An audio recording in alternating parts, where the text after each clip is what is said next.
प्रणाम है भगवान के चरण कमल में। माया से बचने का रामचरितमानस के अनुसार जो सर्वश्रेष्ठ साधन है वह है भगवान की कृपा। माया की परिभाषा यह है, वास्तव में जो असत्य है उसे सत्य जैसा जो दिखा दे, और वास्तव में जो सत्य है उसको असत्य के रूप में प्रदर्शित कर दे, वो माया कहलाती है। ईश्वर सत्य है, हर जगह है, फिर भी माया का ही प्रभाव है कि हम उनसे अनभिज्ञ हैं और उन्हें नहीं देख पाते।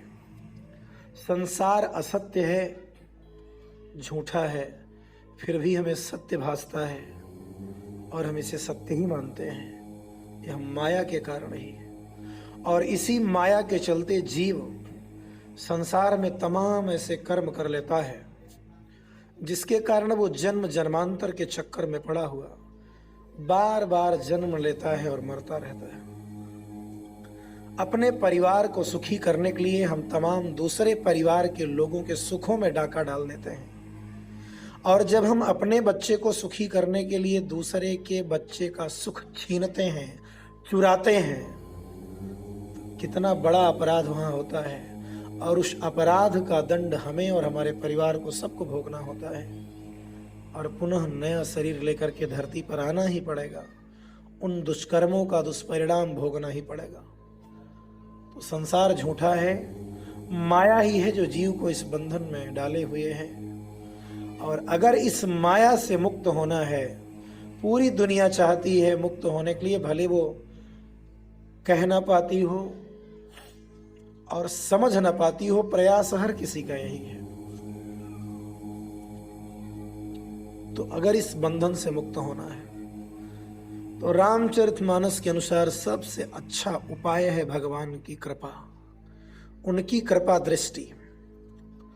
क्योंकि माया प्रभु की ही है, और रामचरितमानस में स्पष्ट लिखा है, जो माया सब जगह ही नचावा, जासु चरित लखि काहू न पावा, सो प्रभु भ्रू विलास खगराजा, नाच नटी व सहित समाजा। जो माया सारे संसार को बंदर की तरह नचाती रहती है, जो माया सब जगह ही नचावा, जो माया पूरी दुनिया को पागल की तरह दौड़ा रही है, नचा रही है, जिसकी वास्तविकता आज तक कोई समझ नहीं सका। सो प्रभु भ्रू विलास खगराजा, नाच नटी व सहित समाजा।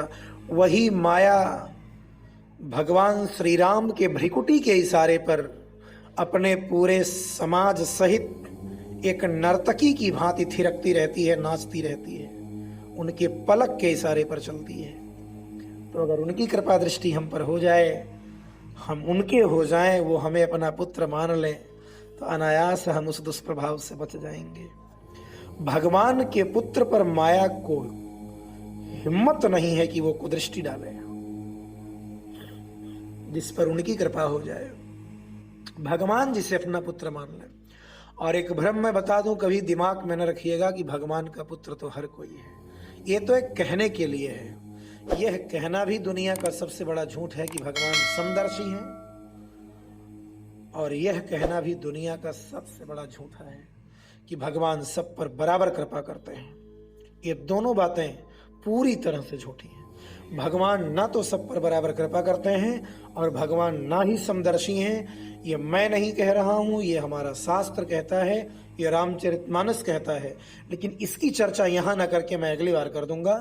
यहाँ तो माया से बचने के प्रभाव के बारे में चर्चा है। लेकिन इसलिए इतना बोल रहा हूं कि जब भी कोई कहे कि भगवान समदर्शी हैं, तो नकारिए, वो झूठ बोल रहा है जो भी है। और भगवान सब पर एक जैसी कृपा करते हैं, पूरी तरह गलत है, ऐसा नहीं है। और इसकी पूरी व्याख्या मैं अगली बार करूंगा। लेकिन आज यहाँ माया से बचने के उपाय हमें जानने हैं, और जो कोई हो, आप अगर सुन रहे हैं इसे, तो पूरी सावधानी से सुनिए और लाभ लीजिए।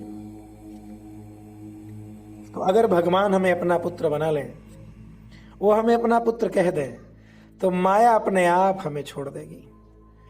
अब भगवान हमें अपना पुत्र कह दें, इसके लिए क्या उपाय है? यही तो रहस्य है, यही तो जानना है। तो अगर हम आप चाहते हैं कि श्री राम हमें अपना, प्रभु राम जी हमें अपना पुत्र माने, अपना सुत कहें, तो इसके लिए कुछ बहुत करने की जरूरत नहीं है। अपने हाथों को जोड़कर विनम्र भाव से सीता जी के चरणों में सर झुकाने की जरूरत है। क्योंकि जिसको सीता जी ने अपना लिया, अब रामायण तो यही कहता है, बिना कहे राम जी उसे अपना बना लेंगे। सीता जी जिस दिन हमें अपना पुत्र स्वीकार करेंगी, उसी क्षण बिना किसी सिफारिश के राम जी अपना पुत्र मान लेंगे। और राम जी अपना पुत्र मान लेंगे तो माया आप पर कोई दुष्प्रभाव नहीं डालेगी, नजर नहीं उठाएगी।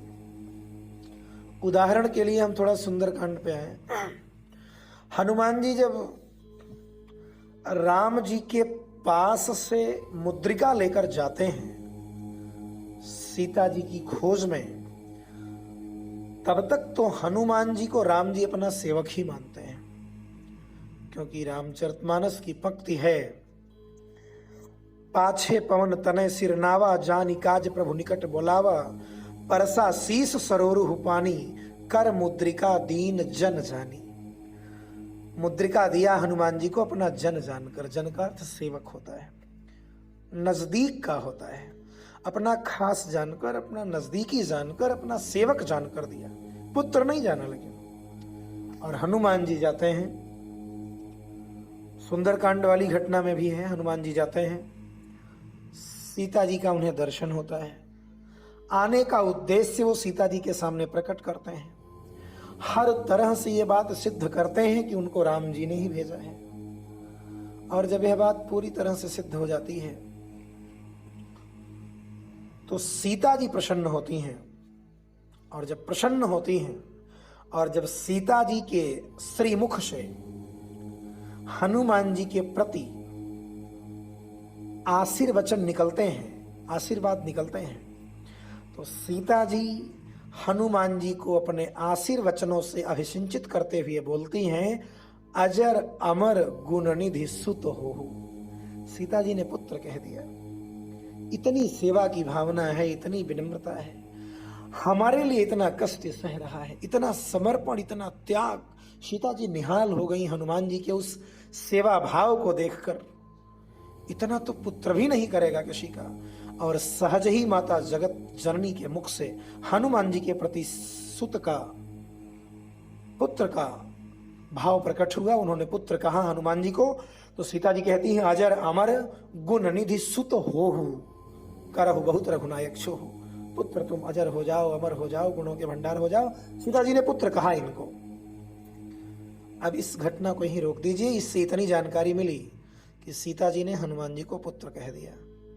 और जब संदेश लेकर के यहाँ से सीता जी के बारे में जो कुछ जानकारी उनको जुटानी थी जुटा करके पुनः जब ये राम जी के पास पहुँचते हैं और वहाँ राम जी से इनकी चर्चा परिचर्चा चलती है, राम जी को सारा संदेश सुना लेते हैं, तो बिना कहे राम जी के मुख से निकलता है, सुन सुत तो ही उरिन मैं नाही, देखे हूँ कर विचार मन माही, पुनि पुनि कपि चितव सुर त्राता, लोचन नीर पुलक अति गाता।